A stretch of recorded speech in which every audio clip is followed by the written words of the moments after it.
Hello sir. So ಈ ಒಂದು ವಿಡಿಯೋದಲ್ಲಿ ಒಂದಷ್ಟು ಇಂಪಾರ್ಟೆಂಟ್ ಪಾಯಿಂಟ್ಸ್ ಗಳನ್ನ ಡಿಸ್ಕಸ್ ಮಾಡೋಣಂತೆ.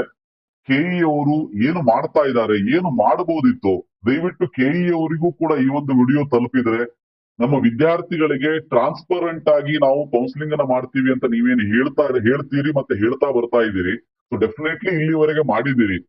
ಈಗ ಇಂಜಿನಿಯರಿಂಗ್ ಅಲಾಟ್ಮೆಂಟ್ ಅಂತ ಬಂದಾಗ, ಸೊ ಅಥವಾ ಬೇರೆ ಕೋರ್ಸ್ಗಳ ಅಲಾಟ್ಮೆಂಟ್ ಅಂತ ಬಂದಾಗ ಅದರಲ್ಲೂ ಕೂಡ ಕೆಲವೊಂದಷ್ಟು ಟ್ರಾನ್ಸ್ಪರೆನ್ಸಿಯನ್ನ ನಾವು ಎಕ್ಸ್ಪೆಕ್ಟ್ ಮಾಡ್ತಾ ಇದ್ದೀವಿ. ದಯವಿಟ್ಟು ಅದನ್ನ ಕೊಡುವಂತಹ ಕೆಲಸ ಕೆಇ ಅವರಿಂದ ಆಗ್ಲಿ ಅಂತ ಹೇಳೋದಕ್ಕೆ ಇಷ್ಟಪಡ್ತೀನಿ. ಸೊ ನಾನು ಮೊದಲನೇದಾಗಿ ಹೇಳೋದಕ್ಕೆ ಹೊರಟಿರುವಂತದ್ದು ಇಂಜಿನಿಯರಿಂಗ್ ಸೀಟ್ ಮೆಟ್ರಿಕ್ಸ್ ಬಗ್ಗೆ. ಸಿ, ನಿಮಗೆಲ್ಲ ಗೊತ್ತೇ ಇದೆ, ಕೆಇ ಅವರು 6ನೇ ತಾರೀಕು ಅಂದ್ರೆ ನಾಳೆ ಮಧ್ಯಾಹ್ನದ ಹೊತ್ತಿಗೆ ಮಾಕ್ ಅಲಾಟ್ಮೆಂಟ್ ಅನ್ನ ಕೊಡ್ತೀನಿ ಅಂತ ಹೇಳಿದ್ದಾರೆ. ಅದಾದ್ಮೇಲೆ 9ನೇ ತಾರೀಕಿನವರೆಗೆ ಚೇಂಜಸ್ ಗಳನ್ನ ಮಾಡ್ಕೊಳ್ಳೋದಕ್ಕೆ ಅವಕಾಶ ಕೊಟ್ಟುಬಿಟ್ಟು 15ನೇ ತಾರೀಕಿಗೆ ಫೈನಲ್ ಸೀಟ್ ಅಲಾಟ್ಮೆಂಟ್ ಅನ್ನ ಕೊಡ್ತೀವಿ ಅಂತ ಹೇಳಿದ್ದಾರೆ. ಫೈನ್, ಅದಕ್ಕೆ ಆ ಒಂದು ಡೇಟ್ಗೆ ತಕ್ಕ ಹಾಗೆ ವಿದ್ಯಾರ್ಥಿಗಳು ಮತ್ತು ಪಾಲಕರು ಕೂಡ ಸರಿಯಾಗಿ ಫಾಲೋ ಮಾಡ್ತಾ ಹೋಗೋಣಂತೆ. ಆದ್ರೆ ನಾನು ಕೇಳ್ತಾ ಇರೋದು ಕೆಇ ಅವರಿಗೆ, ಸೊ ಕೆಇ ಅವರು ಒಂದು ಸೀಟ್ ಮೆಟ್ರಿಕ್ಸ್ ಅನ್ನ ಬಿಡ್ತಾರೆ, ಡ್ರಾಫ್ಟ್ ಸೀಟ್ ಮೆಟ್ರಿಕ್ಸ್ ಅಂತ ಹೇಳಿ 2ನೇ ತಾರೀಕಿಗೆ. ಅದಾದ್ಮೇಲೆ ಮೊನ್ನೆ 30ನೇ ತಾರೀಕಿಗೆ ಇಂಜಿನಿಯರಿಂಗ್ ಸೀಟ್ ಮೆಟ್ರಿಕ್ಸ್ ಅಂತ ಬಿಡ್ತಾರೆ. ಆದರೆ ನಾವು ಕೇಳ್ತಾ ಇರೋದು, ಪ್ರತಿ ವರ್ಷ ಕೊಡೋ ಹಾಗೆ ನಮಗೆ ಡೀಟೇಲ್ ಆದ ಸೀಟ್ ಮೆಟ್ರಿಕ್ಸ್ ಅನ್ನ ಮೊದಲು ರಿಲೀಸ್ ಮಾಡಿ. ಅದು ಮಾಕ್ ಅಲಾಟ್ಮೆಂಟ್ ಗಿಂತ ಮುಂಚೆ ರಿಲೀಸ್ ಮಾಡಿದ್ರೆ ಬಹಳ ಒಳ್ಳೇದು. ಅಟ್ ಲೀಸ್ಟ್ ಮಾಕ್ ಅಲಾಟ್ಮೆಂಟ್ ಆದ್ಮೇಲೆ ಅದು ರಿಲೀಸ್ ಮಾಡಿ. ಯಾಕಂದ್ರೆ ವಿದ್ಯಾರ್ಥಿಗಳಿಗೆ ಮತ್ತು ಪಾಲಕರಿಗೆ ಕರೆಕ್ಟ್ ಆದ ಕಾಲೇಜ್ ಕೋಡ್ಗಳು ಸಿಗ್ತಾ ಇಲ್ಲ. ಯಾವ್ದು ಹೊಸ ಕಾಲೇಜು, ಯಾವ್ದು ಹಳೆ ಕಾಲೇಜು, ಯಾವ ಕಾಲೇಜಲ್ಲಿ ಕೋರ್ಸಸ್ ಗಳು ಆಡ್ ಆಗಿದೆ, ಡಿಲೀಟ್ ಆಗಿದೆ, ಇದರ ಇನ್ಫಾರ್ಮೇಶನ್ ನೀವು ರಿಲೀಸ್ ಮಾಡಿರುವಂತಹ ಸೀಟ್ ಮೆಟ್ರಿಕ್ಸ್ ಅಲ್ಲಿ ಸಿಗ್ತಾ ಇಲ್ಲ. ಮೊದಲನೇದಾಗಿ ಇಲ್ಲಿ ನೋಡ್ಬೋದು. ಸೊ ಈ ಒಂದು ಸೀಟ್ ಮೆಟ್ರಿಕ್ಸ್ ಏನಿದೆ, ಇದು ಸ್ಕ್ಯಾನ್ ಮಾಡಿ ಹಾಕಿರುವಂತದ್ದು. ಇಲ್ಲಿ ನಾವು ಕಾಲೇಜಸ್ ಗಳ ಸೆಲೆಕ್ಟ್ ಮಾಡೋದಕ್ಕೂ ಕೂಡ ಬರೋದಿಲ್ಲ. ಅದು ಅಲ್ಲದೆ ಪ್ರತಿಯೊಂದು ಕಾಲೇಜಲ್ಲೂ ಡಿಸ್ಟ್ರಿಬ್ಯೂಷನ್ ಅನ್ನು ಯಾವ ರೀತಿ ಕೊಟ್ಟಿದ್ದಾರೆ ಇವರು ಕರೆಕ್ಟ್ ಆಗಿ ನೋಡಿ. ಕ್ಯಾಟಗರಿ 1 ಗೌರ್ಮೆಂಟ್ ಕೆಇಎಸ್ ಸೀಟ್ ಅಂತ ಕೊಡ್ತಾರೆ. ಇದರಲ್ಲಿ PH ಕೆಟಗರಿ ಎಷ್ಟು, ಸ್ಪೆಷಲ್ ಕೆಟಗರಿ ಎಷ್ಟು, HK ಎಷ್ಟು, RK ಅಂದ್ರೆ ರೆಸ್ಟ್ ಆಫ್ ಕರ್ನಾಟಕ ಎಷ್ಟು ಅಂತ ಕೊಡ್ತಾರೆ ಹೊರತು ಆ ರೆಸ್ಟ್ ಆಫ್ ಕರ್ನಾಟಕದಲ್ಲಿ ಬೇರೆ ಬೇರೆ ಕೆಟಗರಿ ಅವರಿಗೆ ಎಷ್ಟು ಸೀಟುಗಳು ಅಲಾಟ್ ಆಗಿದೆ ಅನ್ನೋದ್ರ ಇನ್ಫಾರ್ಮೇಶನ್ ಇಲ್ಲ. ಸಿ, ಲಾಜಿಕಲಿ ಸ್ಪೀಕಿಂಗ್ ವಿದ್ಯಾರ್ಥಿಗಳಿಗೆ ಅದು ಬೇಕು ಅಂತ ಏನಿಲ್ಲ, ಅದು ಇಲ್ಲದೇನು ಆಪ್ಷನ್ ಎಂಟ್ರಿಯನ್ನ ಮಾಡ್ಕೊಳ್ಬಹುದು. ಆದ್ರೆ ಸೀಟ್ ಅಲಾಟ್ಮೆಂಟ್ ಆದ್ಮೇಲೆ ನಮ್ಮ ಕೆಟಗರಿಯಲ್ಲಿ ಇಷ್ಟು ಸೀಟ್ಗಳು ಅಲಾಟ್ ಆಗಿದೆ ಅಥವಾ ಎಷ್ಟು ಪರ್ಸೆಂಟ್ ನಮ್ಮ ಕೆಟಗರಿಗೆ ಅಲಾಟ್ಮೆಂಟ್ ಮಾಡಿದರೆ ಕೆಇ ಅವರು ಅನ್ನೋ ಒಂದು ಟ್ರಾನ್ಸ್ಪರೆನ್ಸಿ ಆದ್ರೂ ವಿದ್ಯಾರ್ಥಿಗಳಿಗೆ ಮತ್ತು ಪಾಲಕರಿಗೆ ಬೇಕಲ್ವಾ. ನೋಡಿ, SC ಕೆಟಗರಿಯಲ್ಲಿ ABC ಅಂತ ಗ್ರೂಪ್ ಮಾಡಿದಿರಿ. ಸೊ ಅದರಲ್ಲಾದ್ರೂ ಎಷ್ಟು ಪರ್ಸೆಂಟ್ ಎಗೆ ಕೊಟ್ಟಿದೀವಿ, ಎಷ್ಟು ಪರ್ಸೆಂಟ್ ಬಿ ಕೊಟ್ಟಿದೀವಿ, ಎಷ್ಟು ಪರ್ಸೆಂಟ್ ಸಿ ಕೊಟ್ಟಿದೀವಿ, ಅದರ ಕ್ಲಾರಿಫಿಕೇಶನ್ ಇಲ್ಲ ಅಂತ ಅಂದ್ರೆ ಸುಮ್ಮನೆ ಸೀಟ್ ಮೆಟ್ರಿಕ್ಸ್ ಒಂದನ್ನ ರಿಲೀಸ್ ಮಾಡ್ಬಿಟ್ಟೆ, ಸೊ ಸೀಟ್ ಅಲಾಟ್ಮೆಂಟ್ ರಿಸಲ್ಟ್ ಅನ್ನ ಕೊಟ್ಟುಬಿಟ್ಟೆ ಅಂದ್ರೆ ಆಗೋದಿಲ್ಲ. ವಿದ್ಯಾರ್ಥಿಗಳಿಗೆ ಕ್ಲಿಯರ್ ಕಟ್ ಆಗಿ ಅಥವಾ ಪಾಲಕರಿಗೆ ಕ್ಲಿಯರ್ ಕಟ್ ಆಗಿ ಟ್ರಾನ್ಸ್ಪರೆಂಟ್ ಆಗಿ ಇದರ ಬಗ್ಗೆ ಇನ್ಫಾರ್ಮೇಶನ್ ಅನ್ನ ನೀಡಬೇಕಾಗ್ತದೆ. ಇದೇ ಕೆಇ ಅವರು ಲಾಸ್ಟ್ ಇಯರ್ ನೀಡಿದ್ದನ್ನ ನಾನು ತೋರಿಸ್ತೀನಿ ನೋಡಿ. ಕೌನ್ಸಿಲಿಂಗ್ ಸ್ಟಾರ್ಟ್ ಆಗೋದಕ್ಕಿಂತ ಮುಂಚೆನೆ ನೀಡಿರುವಂತದ್ದು. ನಾವು ಒಪ್ಕೋತೀನಿ, ಈ ವರ್ಷ ಗೌರ್ಮೆಂಟ್ ಕಡೆಯಿಂದ ಬಹಳ ಲೇಟ್ ಆಗಿ ಬಂದಿದೆ, ಹೌದು. ಈಗ ಬಂದು ಕೂಡ 5 ದಿನ ಆಯ್ತು ಅಲ್ವಾ. 5 ದಿನ ಆದ್ರೂ ಕೂಡ ಕೆಇ ವೆಬ್ಸೈಟ್ ಅಲ್ಲಿ ಈ ಡೀಟೇಲ್ ಸೀಟ್ ಮೆಟ್ರಿಕ್ಸ್ ಇನ್ನೂ ಕೂಡ ಯಾಕೆ ರಿಲೀಸ್ ಆಗಿಲ್ಲ ಅನ್ನೋದು ನನ್ನ ಕ್ವಶನ್. ನೋಡಿ ಇಲ್ಲಿ, ಸೊ ಲಾಸ್ಟ್ ಇಯರ್ ನಿಮಗೆ ರಿಲೀಸ್ ಮಾಡಿರೋದನ್ನ ತೋರಿಸ್ತೀನಿ. ಇದು ಸ್ಪೆಷಲ್ ಕೆಟಗರಿ ಲಾಸ್ಟ್ ಇಯರ್ ಕೊಟ್ಟಿರುವಂತದ್ದು. ನೋಡಿ ಎಷ್ಟು ನೀಟಾಗಿ ಯಾವ ಕಾಲೇಜ್ ಕೋಡ್ ಇದೆ ನೋಡಿ. ಇಲ್ಲಿ ಕಾಲೇಜ್ ಕೋಡ್ ಇದೆ, ಯಾವ ಕಾಲೇಜ್ ಅಂತ ಇದೆ, ಶಾರ್ಟ್ ಫಾರ್ಮಲ್ ಆದ್ರೂ ಇರ್ಲಿ. ಸೊ ಯಾವ್ಯಾವ ಕೋರ್ಸಸ್ ಅಲ್ಲಿ NCC ಎಷ್ಟು ಸೀಟ್ ಕೊಟ್ಟಿದ್ದಾರೆ, PH ಕೆಟಗರಿಗೆ ಎಷ್ಟು ಸೀಟ್ ಕೊಟ್ಟಿದ್ದಾರೆ, ಟೋಟಲ್ ಎಷ್ಟು ಸೀಟ್ ಇದೆ ಅನ್ನೋದು ಕಂಪ್ಲೀಟ್ ಡೀಟೇಲ್ಸ್ ಅನ್ನ ರಿಲೀಸ್ ಮಾಡಿದ್ರು. ಇದು ಸ್ಪೆಷಲ್ ಕೆಟಗರಿ. ಇದು ಹೈದರಾಬಾದ್ ಕರ್ನಾಟಕ ಕೆಟಗರಿ. ನೋಡಿ, ಹೈದರಾಬಾದ್ ಕರ್ನಾಟಕ ಕೆಟಗರಿಯಲ್ಲೂ ಕೂಡ ಇಲ್ಲಿ 2A 2B 3A 3B 3BR 3BK GM GMK GMR ಅಂತೇಳಿ ಪ್ರತಿಯೊಂದು ಕೆಟಗರಿಯಲ್ಲೂ ಎಷ್ಟು ನೀಟಾಗಿ ಕೊಟ್ಟಿದ್ರು. ಈ ಒಂದು PDF ಅನ್ನ ನಾವು ಈ ವರ್ಷ ಎಕ್ಸ್ಪೆಕ್ಟ್ ಮಾಡ್ತಾ ಇದ್ದೀವಿ. ಸೊ ಡೆಫಿನೆಟ್ಲಿ ಸರ್, ಇದು ಇನ್ನೂ PDF ಕೆಇ ಅವ್ರ ಹತ್ರ ಬಂದಿಲ್ಲ ಅನ್ನೋದು ರಾಂಗ್. ಯಾಕೆ ಅಂತ ಅಂದ್ರೆ, ಸೊ ಗೌರ್ಮೆಂಟ್ ಅವ್ರು ಕೊಟ್ಟ ಮೇಲೆ ಇದು ಕೆಇ ಅವ್ರು ಏನ್ ಮಾಡ್ತಾರೆ ಅಂದ್ರೆ ಈ ರೀತಿ ಒಂದು ಚಾರ್ಟ್ ಅನ್ನ ರೆಡಿ ಮಾಡ್ಕೊಂಡೇ ಅಲಾಟ್ಮೆಂಟ್ ಮಾಡ್ಬೇಕಾಗ್ತದೆ. ಸುಮ್ನೆ ಇಷ್ಟು ಸೀಟು ಕೆಟಗರಿಗೆ, ಇಷ್ಟು ಸೀಟು 2Aಗೆ, ಇಷ್ಟು ಸೀಟು SCಗೆ, ಇಷ್ಟು ಸೀಟು GM ಅಂತ ಹಂಚ್ಲಿಕ್ಕೆ ಬರೋದಿಲ್ಲ, ಹೌದಾ. ಸೊ ಆ ಕಾರಣಕ್ಕೆ ನಾನ್ ಕೇಳ್ಕೊಳ್ಳೋದು, ಕೆಇ ಅವ್ರ ಹತ್ರ ಈ PDF ರೆಡಿ ಆಗಿರ್ತದ, ಅದನ್ನ ನಮ್ಮ ಒಂದು ವೆಬ್ಸೈಟ್ ಅಲ್ಲಿ ಹಾಕೋದಕ್ಕೆ ಏನ್ ಪ್ರಾಬ್ಲಮ್ ಆಗ್ತಾ ಇದೆ. ಸೊ ಇಲ್ಲಿ ನೋಡಿ, ಇಲ್ಲಿನೂ ಕೂಡ ತೋರಿಸ್ತಾ ಇದ್ದೀನಿ ನಾನು. ರೆಸ್ಟ್ ಆಫ್ ಕರ್ನಾಟಕ ಕೆಟಗರಿಯಲ್ಲಿ ನಿಮಗೆ ಈಗ ನೀಡಿರುವಂತದ್ದು ಈ ರೀತಿ ಕೊಟ್ಟಿದ್ದಾರೆ. ನಾ ಯಾವ್ದಾದ್ರು ಪ್ರೈವೇಟ್ ಕಾಲೇಜಸ್ ಕೂಡ ತೋರಿಸ್ತೀನಿ ನೋಡಿ. ಇಲ್ಲಿ ಕೊಟ್ಟಿರುವಂತದ್ದು ಈ ರೀತಿ ಇದೆ, ಹೌದಾ. ಸೊ ಇಲ್ಲಿ ನೋಡಿ, ಈ ರೀತಿ ಇಲ್ಲೊಂದು ಅಗಡಿ ಕಾಲೇಜ್ ನೋಡಿ SCB ಎಷ್ಟು, SCC ಎಷ್ಟು, C1 ಎಷ್ಟು ಅಂತ ಕೊಟ್ಟಿದ್ದಾರೆ. ಅದ್ರ ನಾನ್ ಕೇಳ್ಕೊಡೋದು, ಈ ಕಾಲೇಜ್ಗೆ ಕೋಡ್ ನಂಬರ್ ಎಲ್ಲಿದೆ? ಕಾಲೇಜ್ ಕೋಡ್ ಎಲ್ಲಿದೆ? ಎಲ್ಲಿ ಕಾಣಿಸ್ತಾ ಇದೆ ನಮಗೆ? ಕಾಲೇಜ್ ಕೋಡ್ ಇಲ್ಲದೆ ವಿದ್ಯಾರ್ಥಿಗಳು ಹೇಗೆ ಅದನ್ನ ಸೆಲೆಕ್ಟ್ ಮಾಡಬೇಕು, ಅಂದ್ರೆ ಹೇಗೆ ಅದನ್ನ ಸರ್ಚ್ ಮಾಡಬೇಕು? ಸೊ ಇಲ್ಲಿ ಡೀಟೇಲ್ ಆಗಿ ಕೊಟ್ಟಿದೀವಿ ಅಂತ ಹೇಳ್ತಾರೆ ನೋಡಿ. ಇಲ್ಲಿ AMC ಕಾಲೇಜ್ ಫಾರ್ ಎಕ್ಸಾಂಪಲ್ ಈ ರೀತಿ 2A 2B SA SC ST ಇವೆಲ್ಲ ಕೊಟ್ಟಿದ್ದಾರೆ. ಆದ್ರೆ ಇದರಲ್ಲಿ SCC ಕ್ಯಾಟಗರಿ, SCC1, ಸೊ ಅಂದ್ರೆ ಎಷ್ಟು ಪರ್ಸೆಂಟ್ ಕೊಟ್ಟಿದೀವಿ ಅನ್ನೋದಾದ್ರೂ ಬೇಕಲ್ವಾ? ಸೊ SCC ಅಲ್ಲಿ ಮತ್ತೆ SCC ಮತ್ತೆ C1 ಯಾಕೆ ಬಂತು ಅಲ್ಲಿ ನನಗೂ ಗೊತ್ತಾಗ್ತಾ ಇಲ್ಲ. ಸೊ SC ಕ್ಯಾಟಗರಿ ಅವರು ಇದ್ರೆ ಅದನ್ನ ಹೇಳ್ಬೇಕು ನನಗಷ್ಟೇ. ಸೊ ಈ ರೀತಿ ಅಲಾಟ್ಮೆಂಟ್ ಕೊಡೋದಕ್ಕಿಂತ ಮುಂಚೆ ದಯವಿಟ್ಟು KE ಅವರು ಒಂದು ಡೀಟೇಲ್ ಆದ ಸೀಟ್ ಮೆಟ್ರಿಕ್ಸ್ ಅನ್ನ ಕೊಡ್ಲಿ. ಅದನ್ನು ಕೂಡ PDF ಅನ್ನ ಯಾವ ರೂಪದಲ್ಲಿ ಕೊಡ್ಲಿ ಅಂದ್ರೆ ಸರ್ಚ್ ಮಾಡೋದಕ್ಕೆ ಈಸಿ ಆಗ್ಲಿ. ಈ PDF ಅಲ್ಲಿ ನೀವು ಸ್ಕ್ಯಾನ್ ಮಾಡಿ ಇದನ್ನ PDF ಮಾಡಿರೋದಕ್ಕೆ ಡೈರೆಕ್ಟ್ ಆಗಿ PDF ಮಾಡಿರೋದಲ್ಲ ಇದು. ಸೊ ಸರ್ಚ್ ಮಾಡೋದು ಬಹಳ ಪ್ರಾಬ್ಲಮ್ ಆಗ್ತದೆ ಇಲ್ಲಿ. ನೋಡ್ಬೋದು ಇಲ್ಲಿ ಎಲ್ಲಾ ಕಾಲೇಜಲ್ಲೂ ಕೊಟ್ಟಿದೀವಿ ಅಂತ ಹೇಳ್ತಾರ ಅವರು, ಬಟ್ ಇದರಲ್ಲಿ ಕ್ಲಿಯರ್ ಕಟ್ ಆಗಿ ಹೆಂಗ್ ಅರ್ಥ ಆಗ್ಬೇಕಿದು? URB ಟೋಟಲ್ ಅಂತೆ 3B 3A, ಅಲ್ಲಿ ಎಷ್ಟೆಷ್ಟು ಕ್ಯಾಟಗರಿ, ಯಾವ್ಯಾವ ಸ್ಪೆಷಲ್ ಕ್ಯಾಟಗರಿಯಲ್ಲಿ ಎಷ್ಟು ಸೀಟ್ ಇದೆ, ಏನೂ ಕೂಡ ಕ್ಲಿಯರ್ ಕಟ್ ಆಗಿಲ್ಲ. ಸೊ ನನ್ನ ರಿಕ್ವೆಸ್ಟ್ ಇಷ್ಟೇ, KE ಅವರಲ್ಲಿ ಈ ರೀತಿ ಒಂದು PDF ಅನ್ನ ಕೊಡಿ. ಸೊ ಡೆಫಿನೆಟ್ಲಿ ಇದನ್ನು ನೀವು ರೆಡಿ ಮಾಡಿ ಇಟ್ಕೊಂಡಿರ್ತೀರಿ. ನಮಗೆ ಇದರಲ್ಲಿ ಕ್ಲಿಯರ್ ಕಟ್ ಆಗಿ ಸೀಟ್ ನಂಬರ್ ಸಿಕ್ಬಿಡ್ತದೆ, ಎಷ್ಟು ಸೀಟ್ ಇದೆ ಯಾವ ಕ್ಯಾಟಗರಿಗೆ, ಟೋಟಲ್ ಸೀಟ್ ಎಷ್ಟು, ಇವೆಲ್ಲದರ ಇನ್ಫಾರ್ಮೇಶನ್ ಕೂಡ ನಮಗೆ ಸಿಗ್ತದೆ. ದಯವಿಟ್ಟು ಇದನ್ನ ಕೊಡಿ.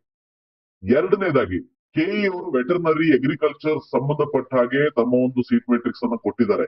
ಆದ್ರೆ ಇಲ್ಲೂ ಕೂಡ ಕ್ಲಾರಿಟಿ ಇಲ್ಲ ನೋಡಿ. SC A B C ಇದೆ, SC C ಗೆ ಮತ್ತೆ 20% ಅನ್ನ ಯಾಕೆ ಅಲಾಟ್ ಮಾಡಿದ್ರೆ? ಗೌರ್ಮೆಂಟ್ ಕಡೆಯಿಂದ ರೂಲ್ಸ್ ಇರ್ಬೋದು, ಬಟ್ ಆ ಒಂದು ಪರ್ಸೆಂಟೇಜ್ ಡಿಸ್ಟ್ರಿಬ್ಯೂಷನ್ ಆದ್ರೂ ರಿಲೀಸ್ ಮಾಡಿ KE ಅವರು ಅಂತ ಹೇಳೋದಕ್ಕೆ ಇಷ್ಟಪಡ್ತೀನಿ.